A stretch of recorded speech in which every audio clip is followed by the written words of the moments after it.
Bismillahirrahmanirrahim and good morning class 4. I hope you will be fine and in good health. Today we are going to discuss lesson heat, light and sound topic worksheet. बेटा इस worksheet को start करने से पहले हम कुछ की points जान लेते हैं जो कि हम लास्ट वीडियो में शॉर्ट क्वेश्चन आंसर और लॉन्ग क्वेश्चन आंसर में ऑलरेडी डिस्कस कर चुके हैं, ताकि वर्कशीट आसानी से आपको समझ आ सके और इस वर्कशीट को आप खुद आसानी से सॉल्व कर सकें। सबसे पहले बेटा आपको ये जानना ज़रूरी है कि heat is a type of energy. Heat क्या है? तवानाई की एक किस्म है। ये तब पैदा होती है बच्चों जब किसी भी सब्सटेंस के अंदर के मॉलिक्यूल्स हरकत में आते हैं। It occurs when molecules start moving. Heat को बच्चों टेम्परेचर से मेजर किया जाता है। टेम्परेचर का क्या मतलब है? सुना होगा आप सबने बच्चों, दर्जे हरारत। घर में आप सबको टेम्परेचर हो जाता है ना, तो मामा क्या कहती हैं कि तुम्हें टेम्परेचर हो गया है, थर्मोमीटर निकालती हैं और आपके टेम्परेचर को मेजर करती हैं। टेम्परेचर का मतलब होता है बच्चों कोई भी चीज़ कितनी ठंडी है या कितनी गर्म है। टेम्परेचर को जिस डिवाइस से, जिस ज़रिए से मेजर करते हैं बच्चों, उसका नाम है थर्मोमीटर। टेम्परेचर को मेजर करने के लिए जनरली 2 यूनिट्स का इस्तेमाल किया जाता है, एक सेल्सियस, एक फ़ारेनहाइट। यूनिट्स क्या है बच्चों? आप बाज़ार में कोई ना कोई चीज़ लेने जाते हैं, जैसे वेजिटेबल्स लेने जाते हैं, तो वेजिटेबल्स किस यूनिट्स में लेते हैं? किलोग्राम्स में लेते हैं। दूध लीटर्स में लेते हैं। ऐसा तो नहीं है कि वेजिटेबल्स को लीटर्स में ले लेते हैं और दूध को किलोग्राम्स में ले लेते हैं। तो बेटा हर एक क्वांटिटी को नापने के लिए, मेजर करने के लिए कुछ ना कुछ स्पेसिफिक यूनिट्स हैं। इसी तरह से टेम्परेचर को जिन यूनिट्स में मेजर किया जाता है वो है सेल्सियस एंड फ़ारेनहाइट। अगर हम सेल्सियस स्केल की बात करें तो वाटर यानी कि पानी जो है वो 0 डिग्री सेल्सियस पे फ्रीज होता है और 100 डिग्री सेल्सियस पे बॉयल होता है। ये तो बात हो गई बच्चों हीट की। अगर हम लाइट की बात करें तो लाइट की डिपेंडेंसी के ऊपर मटेरियल्स को 3 मुख्तलिफ किस्मों में डिवाइड किया गया है। एक को कहा जाता है ट्रांसपेरेंट ऑब्जेक्ट, दूसरा ट्रांसल्यूसेंट ऑब्जेक्ट एंड तीसरा ओपेक ऑब्जेक्ट। वो ऑब्जेक्ट, वो चीज़ें जो रोशनी को अपने ज़रिए से गुजरने की इजाज़त देती हैं, उनको कहा जाता है बच्चों ट्रांसपेरेंट ऑब्जेक्ट।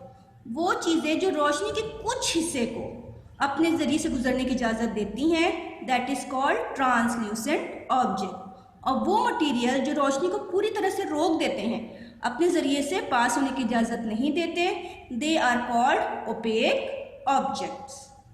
अब अगर हम बात करें साउंड की तो बच्चों साउंड हमेशा वेव्स यानी लहरों में ट्रैवल करती है, यानी एक जगह से दूसरी जगह साउंड हमेशा वेव्स की फॉर्म में ट्रैवल करती है। आपने देखा होगा समंदर में लहरें उठ रही होती है ना, बिल्कुल उन्हीं लहरों की शक्लों में जो साउंड है यानी कि आवाज़ है एक जगह से दूसरी जगह ट्रैवल करती है।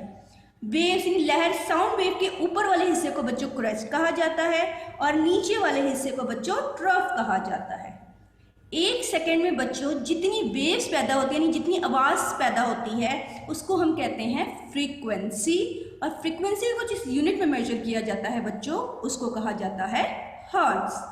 Let us start our worksheet number 1। अब जितने भी की पॉइंट्स हमने बताए हैं बच्चों, इन सारे की पॉइंट्स को आपने ध्यान में रखना है, क्योंकि इन्हीं की पॉइंट्स से आपकी कंप्लीट वर्कशीट सॉल्व होगी।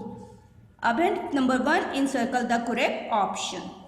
Sound travels in option A waves, lengthwise none. तो बेटा इसका आंसर होगा waves. Number 2, how many scales for measuring temperature. Temperature को मेजर करने के कितने स्केल्स हैं? मैंने अभी आपको बताया बच्चों कि टेम्परेचर को मेजर करने के जनरली 2 स्केल्स हैं, एक सेल्सियस, एक फ़ारेनहाइट। तो इसमें आपने ऑप्शन टिक करनी है, option number A 2। On Celsius scale, Celsius scale में वाटर कितने डिग्री पर बॉयल होता है? The right answer is 100 degree. Number 4, which object does not allow light to pass through them. ऐसा कौन सा ऑब्जेक्ट है जो लाइट को गुजरने की इजाज़त नहीं देता? That is opaque object. Number 5, which liquid is use inside thermometer. आपने थर्मामीटर के अंदर देखा होगा बच्चों कि ग्लो चमकता हुआ लिक्विड होता है, उसका नाम है मरकरी। यही मरकरी थर्मोमीटर के अंदर यूज होता है जो हमें टेम्परेचर के बारे में बताता है। Let us come to question number 2, fill in the blanks with suitable words. Number 1, पहले बच्चों dash means how much heat energy an object has. इसका आंसर होगा बच्चों टेम्परेचर। मैंने अभी आपको बताया कि टेम्परेचर का मतलब होता है कोई भी चीज़ कितनी ठंडी है या कितनी गर्म है, उसको कहा जाता है उस चीज़ का टेम्परेचर यानी कि दर्जे हरारत। Number 2, dash measures temperature. Temperature को नापने के लिए हम क्या इस्तेमाल करते हैं? Thermometer. Number 3, sound travels in waves.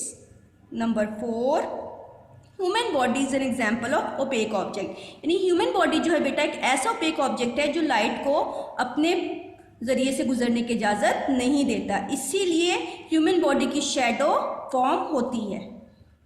Number 5, number of waves produce in a second is called frequency. एक सेकेंड में जितनी साउंड वेव्स प्रोड्यूस होती हैं उसको फ्रीक्वेंसी कहा जाता है। Question number 3, state whether the statement is true and false. अब आपने बताना है कि कौन सी स्टेटमेंट ट्रू है, कौन सी स्टेटमेंट फॉल्स है। Number 1, opaque object form blurred shadow. ये स्टेटमेंट बिल्कुल फॉल्स है बच्चों, क्योंकि ओपेक ऑब्जेक्ट लाइट के पाथ को, रोशनी के रास्ते को ब्लॉक कर देती है, जिसकी वजह से ओपेक ऑब्जेक्ट की शैडो यानी कि परछाई बिल्कुल क्लियर फॉर्म होती है, इसीलिए ये स्टेटमेंट बिल्कुल फॉल्स है। ब्लड शैडो नहीं फॉर्म होती है बल्कि क्लियर शैडो फॉर्म होती है। Number 2, temperature is measured by electronic balance. This statement is also false, क्योंकि टेम्परेचर को थर्मोमीटर से मेजर करते हैं, इलेक्ट्रॉनिक बैलेंस से मेजर नहीं करते। Kelvin and Celsius are unit of temperature. This statement is true. Number 4, transparent object का shadow. This statement is false, क्योंकि ट्रांसपेरेंट ऑब्जेक्ट के जरिए लाइट आसानी से पास हो सकती है, इसलिए ट्रांसपेरेंट ऑब्जेक्ट की शेडो फॉर्म नहीं होती। Let us come to match the column. आपने कॉलम ए में से स्टेटमेंट देखनी है, उसको कॉलम बी के साथ मैच करके बच्चों राइट आंसर कॉलम सी में लिखना है। वाटर फ्रीज, अगर हम फ़ारेनहाइट स्केल पे बात करें तो 32 फ़ारेनहाइट पे वाटर फ्रीज होता है। सेल्सियस में कितने स्केल पे होता है बच्चों? 0 डिग्री सेल्सियस पे। फ्रीक्वेंसी को हम जिस यूनिट में मेजर करते हैं वो है hertz. Crest, the top of wave is called crest. किसी भी लहर का ऊपरी हिस्सा क्रेस्ट कहलाता है, और किसी भी वेव का bottom part, the bottom of wave is called trough. उम्मीद करती हूँ आपको ये वर्कशीट अच्छी तरह समझ आई होगी बच्चों, इसको अच्छी तरह से लर्न कीजिएगा। Thank you so much.